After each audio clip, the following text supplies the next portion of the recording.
Welcome to LSC. It's Sports Time. I'm your host, Bob Hintz. Today I have with me Alan Barber, former golfer at Kecoughtan High School. Welcome, Alan. You didn't grow up on the peninsula. You grew up all over the world because your dad was military. That's correct. Tell me a little bit about that experience being a new kid on the block all the time. Well, we moved every 2 years, 2.5 years, 3 years. I don't think I ever stayed any place 3 years. Wow. But went to Germany a couple of times, traveled over some of the country, and thoroughly enjoyed it. It's kind of neat. Well, now your dad was not Air Force, because a lot of people think Air Force, but your dad was Army, stationed at Fort Monroe. He was. So now growing up, you didn't play just golf, you played other sports. I played everything. And enjoyed it all. Yes, definitely. Were you involved in any little leagues and that sort of thing? Oh yeah, I played Little League Baseball up until I was 16, I think. All right, could you tell me a couple of players that you played with? When I was 16, my Colt League team had Kurt Newsom from Virginia Tech's football staff and Boo Williams, the great basketball player, on the same team. We weren't a great baseball team. But well, I'm just thinking, we got a golfer, we got a football coach, we got a basketball player, all on the baseball team. That's correct. Well, that was kind of neat. Now you're looking back and you say, man, I got to play with these guys, and they're on TV and people know who they are. That must be quite an experience to be able to look back at that. Mm-hmm. I see Kurt every once in a while up in Blacksburg, and he's done very well. Yes, he has. Now, you went to Kecoughtan and you just stuck with the golf. And there was a reason you did golf and not golf and baseball. In those days, golf and baseball were both in the spring, so you had to make a choice. Right. And I think you were telling me that the coaches were mostly football coaches. Right, we're the golf coaches. Yeah, and so they didn't want those seasons to be the same. Oh no, because golf is a neat coaching job. I mean, you get to go, you have to go out on the course every day. You have to, practice with the kids. So it's really tough. But I know we were talking about Bob Bailey. Mm-hmm. Now, Bob Bailey was over at Bethel when I was track coach over there. Good baseball player, but he also played on my golf team because I knew he had a problem. So I didn't worry about him practicing because he practiced when he could. Sure. So you just didn't get to practice with the kids. But golf is a different sport. It's a team concept in the scoring, but when you're out there, it's you and a course. Yes, sir. Talk a little bit about that. What mindset do you have to have for that? Well, you have to add it up at the end of the day. It's just you. I mean, you can get bad breaks, but you usually get good breaks that balance it out. So you just need to grind it out yourself. It's in high school it was a team sport, but still it was your own individual effort that led to the team score. So. Right. Now you did make it to the regionals a few times. Went to Red Wing, I know, and some other places. I never made it to the state, but your son says to me, or to you, Dad, I've been there 3 times. He was obviously a better high school player than I was. Well, but he got good genes. He had to get it from someplace, and he had to learn the game from somebody. Sure. So you got to take credit somewhere down the line.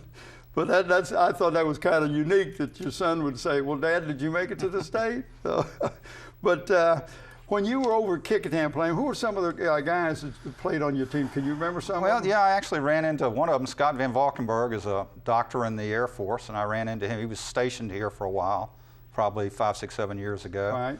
Trying to remember some of the other guys. Chip Holloway. How about Steve Fry? Do you know Steve? No, don't think I did. Okay, he was at Kecoughtan. He knew Kurt Newsom and all, so I didn't know whether he was at the same time that you were there or not.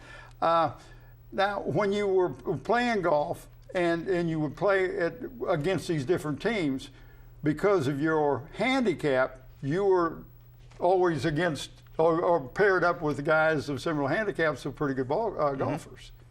So who were some of those? Probably the best player in the district was Tim Baker. He went to South Carolina, played on scholarship there. He was a very good player.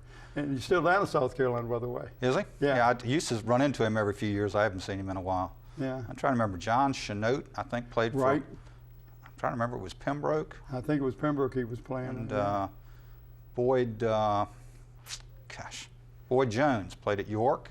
He actually went to Tech with me, and we played a lot of golf together. He unfortunately died very young of leukemia when he was in college. But. Well, now, talking about going on to college, because you basically walk on. You didn't get a scholarship, but you wanted to go to Tech. Mm-hmm. Everybody loves Tech. Talk a little bit about that, because now you're talking different competition. Yeah, things were a lot different in those days. Walk-ons were encouraged. We carried 15, 18 guys every year. It amounted to free golf for most of us is all it amounted to, and the college owned the course. And every school had programs like that. Now there's no more walk-ons. Oh, I didn't know that. No, because of Title IX, the schools all have 6, 7, 8 players, and there's no walk-ons almost anywhere anymore, at least in Division I sports. Talk a little bit about the experience, the difference going from high school to college, and the difference in the courses and that sort of thing. Well, everybody in college was the #1 player on their high school team, and so you only had the best players playing, and the courses played harder. I mean, we weren't.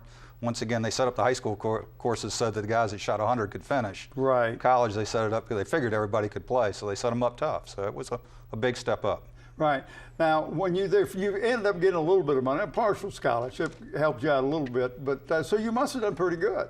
Yeah, I seemed to get better every year. I didn't play at all as a freshman. I didn't play at all as a sophomore.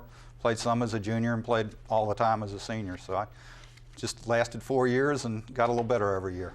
Well, now, everybody would think that you went to a pro and you took lessons, and everybody, think of that's what golfers do, but you didn't. Yeah, I saw Red Spiegel one time. I mean, he was a legendary coach around here, and I just couldn't figure out what he was saying. He was a tough guy to understand sometimes. Really, really smart. Really, really knew a lot about the game, but I just couldn't figure it out. So I just went out and played a lot. Didn't read books and all that, but just got out and just played. I think, playing in college really helped me a lot. I got to see good players. You practice them with them all the time. Right. And just kept doing that. Did you end up watch what they were doing and maybe try to pick up a little of the techniques, maybe your stance a little, or alignment, or how you held the club? Or did that happen when you was in college? We didn't get to play much in the wintertime. The weather was too cold in Blacksburg. But, Right. we were basically playing every day. For 4 years, you're playing every day you can. And, either you're going to get driven crazy or you're going to get better, hopefully. And hopefully you got better. You didn't go crazy. No. So then you graduated, and you did some things that a lot of people dream of doing. You went to qualifying school, what they call Q school, 7 times. Yeah, it's a little different. And I was thinking before, once a year, but it was back then you could go twice a year. It was twice a year. I got out of school in 1980, and the economy was just awful. I mean, Right. maybe it's similar to what it is now, different reasons, but there weren't many jobs, and they weren't paying very well, and I just decided I was going to go chase golf balls for a few years, and did it for a while. Never got to where I wanted to go, but I did it for 4 years, and really enjoyed it. Got to see a lot of the country. Well, that's another thing. So you took some positives from it. Sure. When I got back and went to work, the recession was over and jobs were better, and everything worked out great. All right, now, while you were doing that experience and everything, you became a pro. Then you became an amateur. How's that process work? Because you just don't say, okay, I don't want to be pro today, tomorrow I'm going to be an amateur. That doesn't work that way, does it? You have to apply for reinstatement. It's usually 2 years. I actually went 5 years without playing in a tournament. I didn't get reinstated until 1991. Right. I pretty much told the people I went to work with that I was going to work and not play in a bunch of golf tournaments, and so I didn't apply for reinstatement for a while, but when I did, I got it back almost immediately. All right, now, some of the tournaments you played in as an amateur.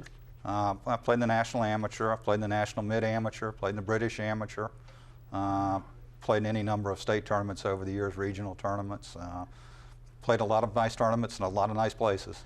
Well, talk a little bit about the British Amateur. That's, to me, is just, wow, that's right up there with the American Amateur. I mean, that's awesome. Yeah, in those days, if you qualified for the U.S. Amateur, you could go play in the British Amateur. You didn't have to make match play or anything. And went over and got to play Muirfield, which is a wonderful, one of the top 10 in the world. Didn't play well enough to make match play, but it was a great trip. Took my wife, who's also a golfer, Pam, and we toured a lot of Scotland playing golf after I missed the cut. Wow, that in itself is, worth it, isn't it? Yeah, all the time you put in, all the time you hit out of the sand, the bunkers and all that, to be able to go to England and travel all over and play the different courses and have a spouse that plays golf too. Yeah, it was really a neat experience. Talk a little bit about your kids. Well, I've got a son, Michael, who's a sophomore at James Madison, who was a pretty good high school golfer, but said things have changed a little bit. Okay. He also played baseball, so he's kind of split his seasons. And my daughter, Morgan, is a freshman at George Mason, and she was a softball and golfer also. So I've spent a lot of time on the golf course and at ball games with my kids through the years. Well, that's kind of good. I'm going to wrap this thing up, but I want you to talk about the differences, because you played other sports, the differences between golf and the other sports. And if you were to talk to some youngsters, what would you tell them that would be the differences? Well, start early. You can't start too early almost in today's thing. The biggest thing I think is just playing competitively. Right. Playing in tournaments, testing yourself against other people. You can practice all you want, but if you don't get out and test it on the real world, then you don't get better. Yeah. Appreciate you coming in. Okay, thank you. Thank you for tuning in to LSC and Sports Time. I want to thank my special guest, Alan Barber. I'm your host, Bob Hintz. Until next time.